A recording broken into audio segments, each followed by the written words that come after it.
네, 굿모닝 인포맥스 함께하고 계십니다. 디멘전 투자자문 투자부문 대표이신 송재경 대표 바로 모셔보겠습니다. 대표님 안녕하세요. 네, 안녕하세요. 네, 안녕하시는 인사가 사실 이렇게 분쟁이 자고 일어나면 전쟁으로 바뀌어 있고 뭐 이런 상황에서 참 무색하긴 한데요.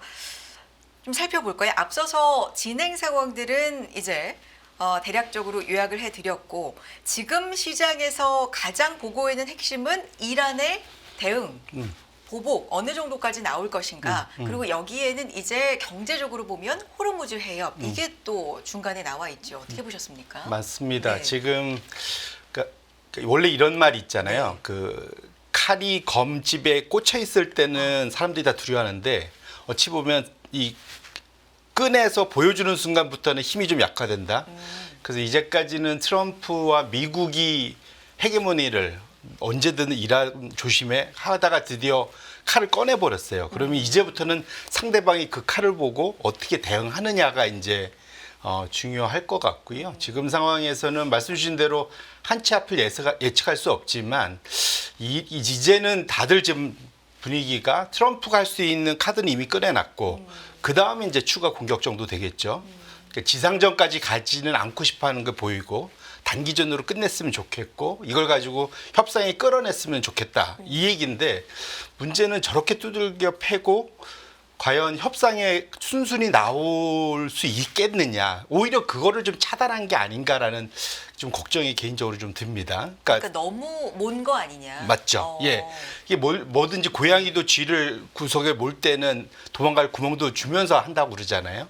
근데 지금 상황에서는 이게 이제 원래 제가 이제 알기로는 저도 전문가 아니지만 외교라는 게 앞에서는 웃으면서 악수하지만 저 뒤에서는 막 가진 욕설을 다 하면서 싸우더라도 보는 앞에서는 서로의 체면을 지켜주는 아무리 강대국가 약소국이라도 체면을 지켜주는 게 이제 그 외교의 관례인데 지금 상황에서는 외교가 과연 이제 다시 살아날 수 있을까라는 걱정이 좀 개인적으로 있어서 앞으로 이번 한 일주일간 이란이 어떻게 나올지가 정말로 우리 금융시장과 글로벌 특히 이제 뭐 중동 정세, 유럽 정세 이런 데에 큰 영향을 미칠 것 같다라고 생각하고 있습니다.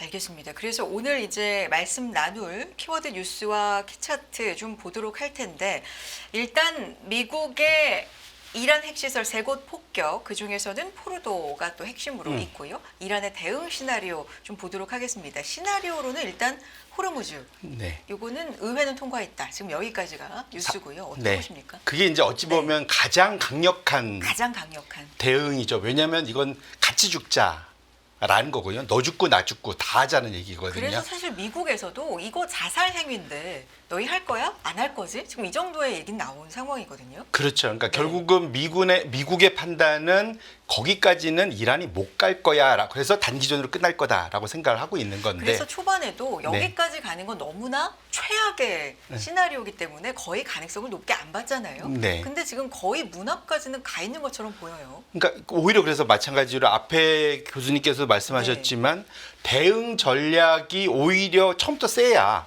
그 다음에 사실은 그 협상이 서로 가능할 거죠. 그러니까 가장 큰 카드를 내고 있는 거 아닌가 싶고요. 그래서 아까 좀 앞에서 만든 옵션들에 이제 제가 추가로 하나를 더하면 그러니까 일단은 미군, 중동 주둔하는 미군 자원을 공격하는 거, 뭐 이건 얘기가 많이 되고 있고 두 번째로는 이 중동의 에너지 인프라들, 그러니까 예를 들면 사우디, 쿠웨이트, UAE 같은 그 지역에서 석유로 밥 먹고 사는 사람들과 관련된 에너지 인프라를 공격할 수 있다라는 거. 이게 이제 근데 사실은 그 인프라를 공격하고 호르무즈를 막아야만 효과가 배가 될 거잖아요. 그러니까 그런 측면에서는 이제 이따가 이제 왜 그 얘기를 하는지 제가 이제 말씀드릴 거고요. 그렇게 한다면 이제 마지막으로는 호르무즈 봉쇄하면 너 죽고 나 죽자 뭐 이렇게 가는 거고. 그 다음에 이제 생각해 볼 수 있는 건 이란이 NPT 탈퇴. 지금 사실은 그러니까 북한은 2003년도에 이미 NPT 탈퇴하고 그 소위 이제 그 고난의 행군 겪으면서 결국은 행복이 만들어냈잖아요. 이란이 가고 싶어하는 길 뭘까 생각해 보면 결국은 그거지 않을까 싶은 생각을 할 것 같고요. 그래서 핵무기 개발에 박차를 가할 텐데 그래서 저도 유심히 봤던 게 IAEA에서 IAEA는 딴 게 아니고 전 세계에서 6개국 공식적인 6개국 핵무기 가진데 69년도 이후에 개발한 데들은 못 개발하게 하는 게 IAEA이지 않습니까? 그래서 이제 핵 확산 금지를 하는 게 NPT인데 결국은 지금 이번에 포르도나 이런 데를 공격했을 때 정말로 그 핵 자산들 이쪽에 그 무기를 만들어낼 수 있는 농축 우라늄들을 다 제거했느냐.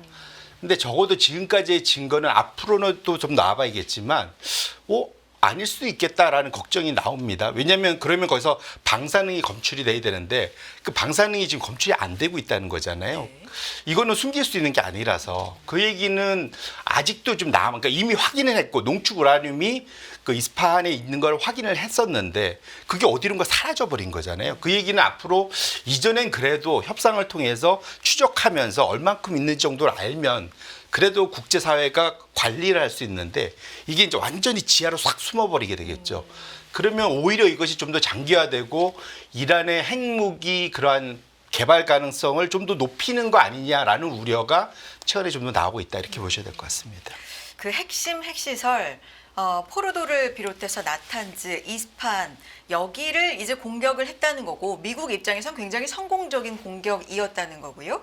각각의 특징들이 있죠. 지도 보면서 좀 설명해 주세요. 예, 네. 맞습니다. 그래서 지금 차트를 좀 네. 열어봐 주시면 지금 왼쪽 차트에 있는데 네. 여기 보면 지금 이스파한이 이제 소위 이제 여기서 이제 핵폭탄급 핵연료를 IAEA에서 확인했다는 거죠. 이제 소위 그 핵탄두를 한 10개 정도, 6개 정도 만들 수 있는 규모. 예, 그 정도를 확인했는데 이제는 더 이상 추적을 못 한다. 이게 걱정이고요. 여기를 사실은 일단 여기 공격했고 그 위에 나탄즈는 미국 이란 최대의 우라늄 농축 시설을 갖추고 있는데 당연히 이 두 군데 당연히 공격을 했고 포르도 이게 이제 소위 우리를 따지면은 뭐 북한산 밑에 막 파서 좀 밑에다 숨겨놓은 거죠 사실은.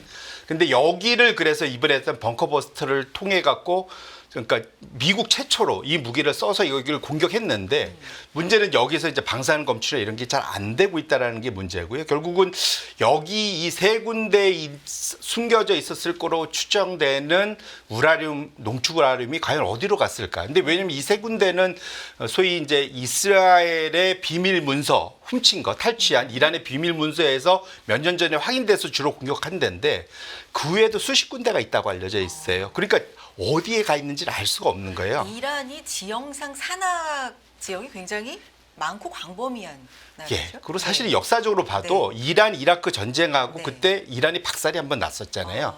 거의 10년 전쟁 가까이 하면서 그때부터 이란이 핵 무기 개발을 시작하기 시작했다고 해요. 그러면 사실은 지금 90년도, 2000년도, 2010년도 30몇 년간을 여기에 지금 노력을 해온 건데 여기저기 숨어서 이거를 과연 갑자기 미국이 여기를 때렸다고 그래요? 제가 잘못했어요. 그럴까요?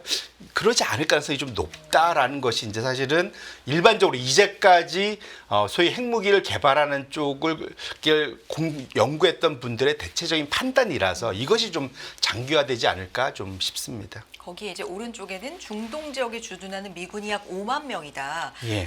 여기를 공격할 가능성. 맞습니다. 사람을 직접적으로 공격하고 충돌이 있거나 기지 자체를 공격할 가능성 이런 것도 있는 거예요. 그렇죠. 네. 일단은 왜냐면은 이스라엘만 해도 좀 멀고 네.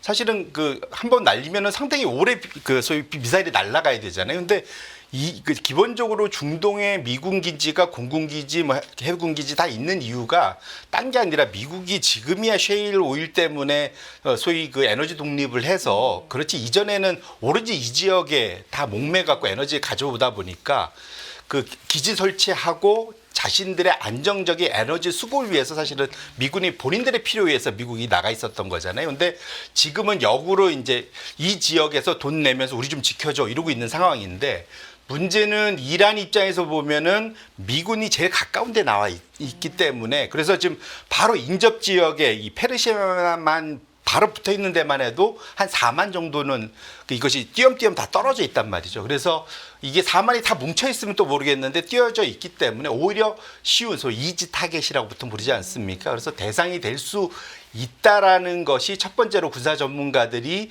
얼마든지 이란이 후티 반군이든 어디를 이용해서라도 충분히 공격이 가능한 첫 번째 대상이지 않을까라는 얘기를 하고 있습니다. 알겠습니다. 여기에서 이제 가장 금융시장에서는 지금 미국 시장이 일단은 열리고 나면 가장 물론 충격이 있을 거라고 시장은 좀 예상을 하고 있는데 가장 좀 민감하게 봐야 될 게 이제 유가 맞습니다. 아니겠습니까? 네.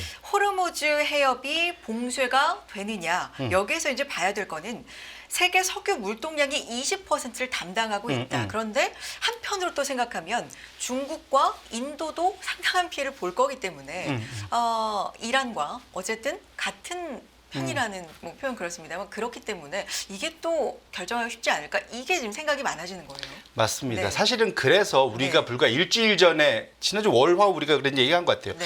설마 이란이 봉쇄할까? 자기네도 다 죽어야 되는데. 근데 문제는 이것도 이번에 이란의 본토를 미국이 공격한 게 최초란 말이죠. 사실 이것도 처음 있는 일이기 때문에 그렇기 때문에 사실은 다 처음 있는 일에서 여기도 처음이면 뭔가 또 처음 있는 일이 벌어지지 않을까라는 이제 걱정이 이제 일부 있는데 그래서 그 사이에 1980년대 이란 이라크 전쟁 나면서 사우디가 딱 봤더니 앞으로 이런 일이 계속 벌어지면 우리 그 당시에도 호르무즈 해협을 한번 막으려고 했었거든요. 글로 나가는 거 안 될까봐 사실 그때 홍해 쪽으로 빠지는 파이프라인을 그때부터 만들기 시작했어요. 그래서 두 가지가 있는데 하나는 그러니까 이지 웨스트 크루드 오일 파이프라인이라 해서 동서 그러니까 원유 파이프라인 그게 하나가 있고요. 그 바로 밑에 아부카이드 얌부 이 도시입니다. 아부카이드는 페르시아만 쪽에 카타르하고 그 사이에 있는 그 지역 도시고요. 그 얌부는 홍해에 있는 그 소위 그 항구 도시예요. 거기까지 이제 그 파이프라인을 나눠서 천연가스나 그 원유를 그쪽으로 보내는 이제 그쪽을 해서 홍해 쪽에서 배에다 실어서 이제 빠져나올 수 있는 거. 요게 대략적으로 지금 알려진 게 1한 500만 정도 되고요.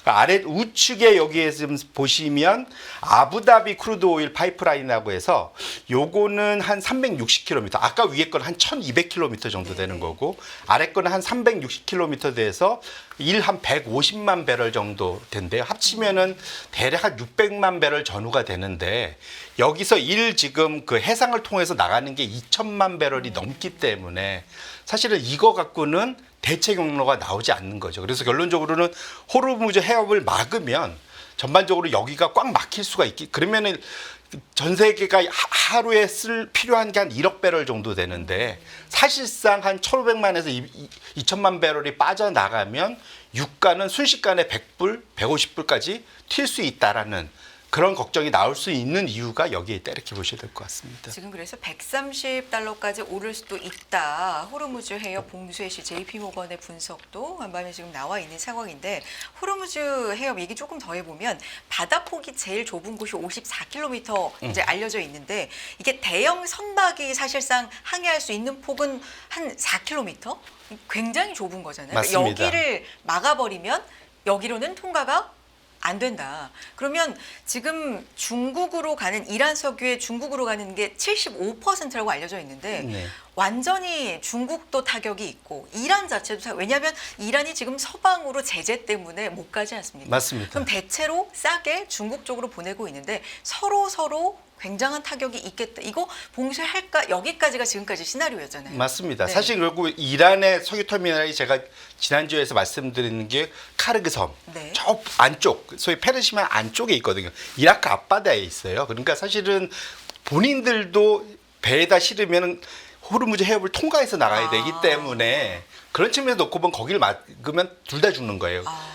여기 아부다비 크루드 오일 파이프라인이 이 호르무즈 해협을 비껴서 바깥쪽 편으로 지금 파이프라인을 만들어 놓은 거거든요. 그러니까 이것도 중국이 같이 만든 걸로 알려져 있습니다. 그러니까 그나마 저쪽에서 이제 소위 그 아부다비 쪽에서 나오는 그 원유의 일부만이라도 호르무즈 해협을 지난편에서 받아다가 가져갈 수 있는 그게 한 150만 배럴 정도 되는 거거든요. 그러니까 이미 고민들 해서 만들긴 했는데 근데 워낙 이게 사실은 배로 실어가는 게 제일 싸니까 그리고 이게 쉽게 이제 개발이 안 된 거죠. 그래서 지금 상황에서는 현실적으로는 단기간에는 쉽지 않고 근데 지금 그 이란도 어찌 보면은 협상 카드가 소위 그 벼랑 끝 전술 그걸 해야만 또 이쪽도 뭔가 나올 수가 있는 거잖아요. 네.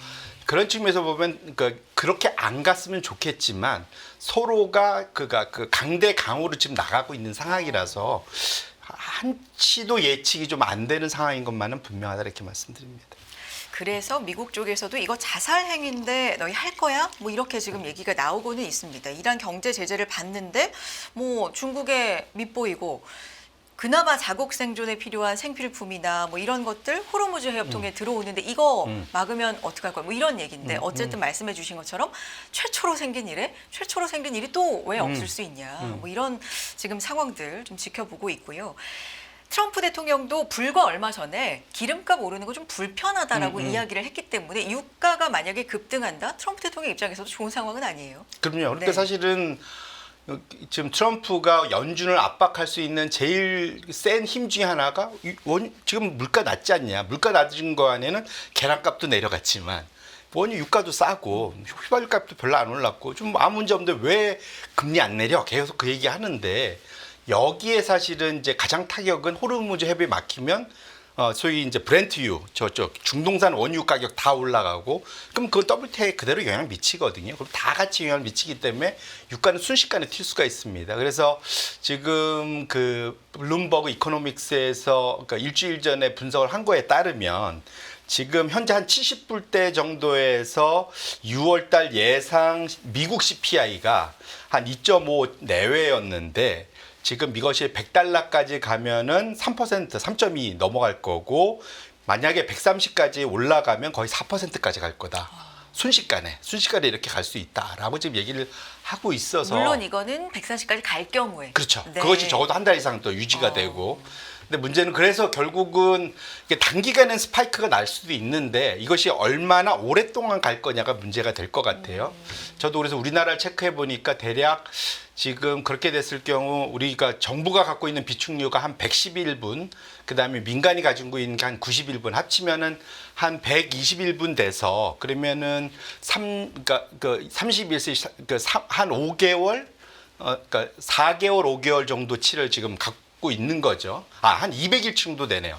그러니까 90 하면 200일 정도 되네요. 그럼 대략적으로는 3, 5, 15, 3, 6, 18 그러니까 6개월에서 7개월치를 갖고 있긴 한데 그래서 당장은 뭐 우리가 석유가 없어서 못 살고 이렇지는 않을 텐데 여기가 혹시라도 조금은 뭐 예를 들면 한 일주일이라도 한 달에도 막히게 되면 전 세계적으로 사실은 그 에너지에 대한 큰 걱정, 대란, 그에 따른 전반적인 물가 상승 뭐 이런 압력 이런 것들이 나타날 가능성을 배제할 수 없는 상황인 것만은 분명하다 이렇게 말씀드립니다. 그렇군요. 저희가 이제 워낙에 지금 아주 중요한 이슈이기 때문에 중동 얘기 그리고 호르무즈 해협에 대한 이야기를 이제 쭉 해드렸는데 인플레이션 얘기로 자연스럽게 이제 넘어가 주셔서 이쪽 얘기를 하면 지난 금요일에 주 후반에 미국 증시에서 또 영향을 미쳤던 건 그건 중동 사태가 이렇게까지 확대가 되기 좀 이전에 네. 시장이 마감을 한 거였으니까요. 이때 월러 이사가 증시 개장 앞두고서는 우리 금리 인하 7월에도 할 수 있어. 뭐 이런 얘기를 했었는데 그 이후에 토마스 바킨 연은 총재가 아니야 금리 인하 서두를 필요 없어 또 다른 얘기를 하면서 연준 내부에서도 굉장히 갈리는데 이걸 또 보여줬고요. 이렇게 되면 이제 사실 인플레이션에 대해서 내부에서도 갈리고 트럼프 대통령은 계속 압박하고 이런 얘기도 했더라고요. 파월 의장 약간 마음 바꿔서 이거 해임해야 될 수도 있겠는데 이런 얘기를 또 주말 사이에 해서 굉장히 좀 혼돈의 상황으로 들어가는 거 아닌가 싶은데 어떻게 보셨어요? 네, 말씀 주신 대로 월러 의사는 나름대로 야망이 있는 분 알려져 있죠. 예, 제2의 본인도 이제 그 소위 그 의장 그 후보로 내심 생각을 하고 있는 걸로 알려져 있고 그러다 보니까 상당히 좀 친트럼프적인 이제 얘기를 많이 그 친트럼프 정책적인 얘기를 하고 있는 걸 봐야 되는데 전반적인 이 흐름은 이번에 그게 소위 점도표란 게 있지 않습니까? 네. 이번에 이제 369, 12에 나오는 점도표 두 번째 게 변화는 상당히 매파적으로 나왔어요. 그래서 아예 제가 숫자로 한번 썼는데 유지 1회이나 2회이나 3회이나 이런 식이 3월 달에 비해서 이번 6월 달 보면은 중간값은 유지로 갔지만 그러니까 2회 이하로 그냥 쭉 갔지만 유지가 생각보다 늘었다라는 거죠. 그러니까 그 얘기. 유지가. 그러니까 연말까지 올해 내에는 인하 없어. 그게 원래는 4명이었는데 7명이 됐다는 거죠. 네. 지금 점도표를 찍는 사람이 아시겠지만 그 FOMC의 7명 소위 풀타임 이사들 그러니까 그 7명의 지역 연은장 12명, 합치면 19명이잖아요. 19개가 찍히는 건데 그중에 4명에서 7명이 이제 3명이 오히려 그 유지가 오히려 더 많이 늘었고 2회 인하는 1명 줄었어요. 그러니까 1회에서 위로 많이 올라갔고 2회에서도 위로 좀 일부 올라간 거죠. 결론적으로는 지금 전반적으로 이번에 금리 동결을 2회 연내 2회 인하가 여전히 중간값이긴 하지만 전반적인 상향은 오히려 유지에 가까운 쪽으로 인하가 됐기 때문에 그렇게 놓고 본다면 현재 사실은 연준의 분위기 자체는 원로 의사는 소수 의견에 가깝고 전반적으로는 지금은 상당히 매파적으로 바뀌어 있는 상황이다. 왜냐하면 올해 하반기에 관세 효과는 뒤에 나타날 거기 때문에 우리는 무조건 지켜봐야 된다. 그리고 현재의 소위 그 성장률이나 이 실업률을 봤을 때도 지금 당장은 우리가 인플레 물가를 좀 포기하더라도 이걸 잡아야 될 정도는 아니라고 얘기를 하는 거거든요.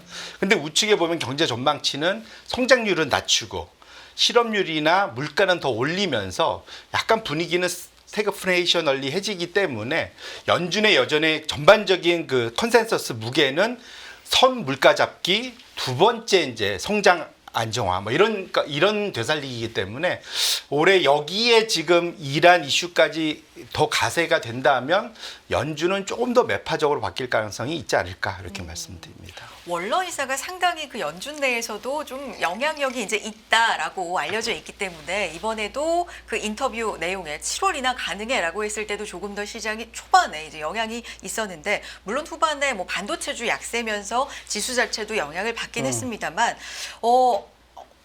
원로 이사의 의견이 소수일 수 있다. 이제 이렇게 시장도 좀 볼 수도 있는 것 같아요. 이번에도 올해 2번 인하를 전도표상에서 굉장히 아슬아슬하게 지킨 거잖아요. 맞습니다. 한 명만 위로 이동했으면 올해는 2번이 아니라 한 번 인하였으니까.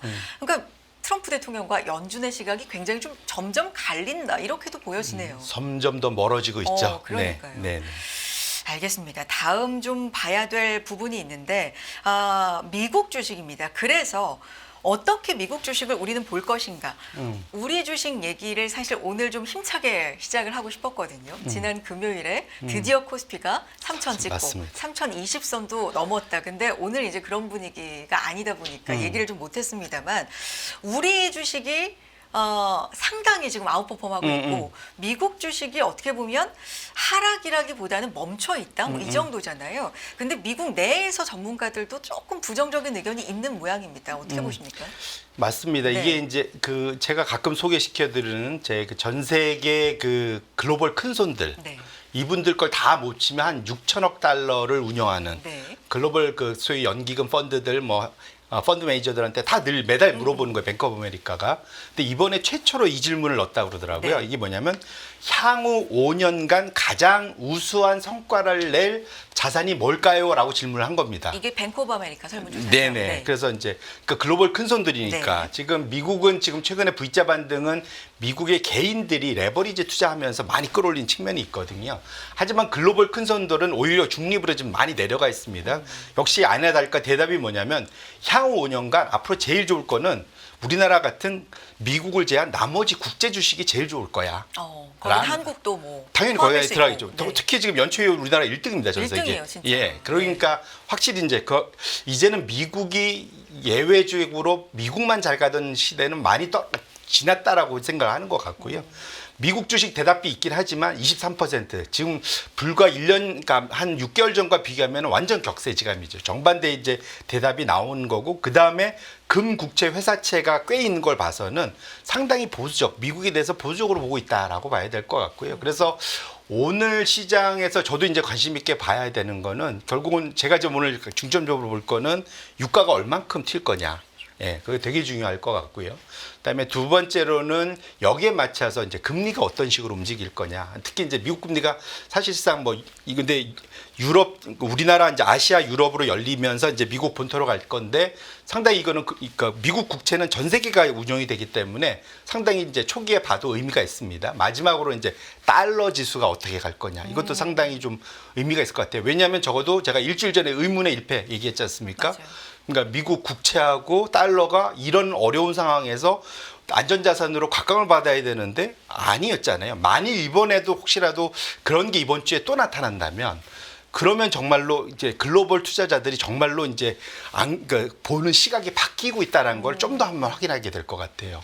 그래서 이번 한 주간 특히 이제 이번에 장을 보실 때는 지금 투자자들의 생각이 다시 그래도 지난 몇십 년 동안 있었던 안전자산, 미국 자산, 달러, 국채 이런 것에 대한 확신이 되살아날지 아니면 정말로 이번에 전반적으로 트럼프 2기를 맞이하면서 그 큰 흐름이 바뀌는 것일지가 또 한 번 확인되는 한 주가 될 것이기 때문에 이것은 우리나라 국내 시장에도 상당히 의미가 있는 변화일 겁니다. 그래서 그건 꼭 관심 있게 좀 보실 필요가 있겠다 이렇게 말씀드립니다. 지금 중동 이 분쟁 불거진 지가 한 8일, 9일 이렇게 되는데 제 기억에도 아주 초반에는 달러가 왜 이러지? 원래는 안전자산 선으로 강세로 가야 되는데 초반에 한 하루 이틀은 약세 쪽으로 갔던 것 같아요. 이거 좀 이례적이다라는 얘기를 했었는데 그 후로 물론 강세로 갔습니다만 이번에도 좀 지켜볼 필요가 있다. 만약에 그러면 강세 정도라든지 약세 정도에 따라서 그 후에 어떤 시나리오라든지 금융시장 뭐 이런 건 좀 있을까요?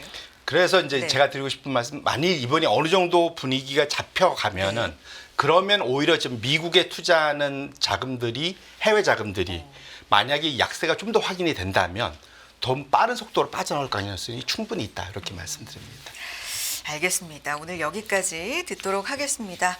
감사드리고요. 주요 이슈들 중심으로 살펴봤는데 아무래도 중동 쪽 이야기가 좀 많았습니다. 그래도 뒤쪽에 또 미국 주식을 봐야 되는 이야기까지 살펴봤기 때문에 또 다음에 함께 하겠고요. 디메전 투자자문 투자부문 대표이신 송세경 대표 오늘은 여기까지 함께 하겠습니다. 고맙습니다. 네, 고맙습니다.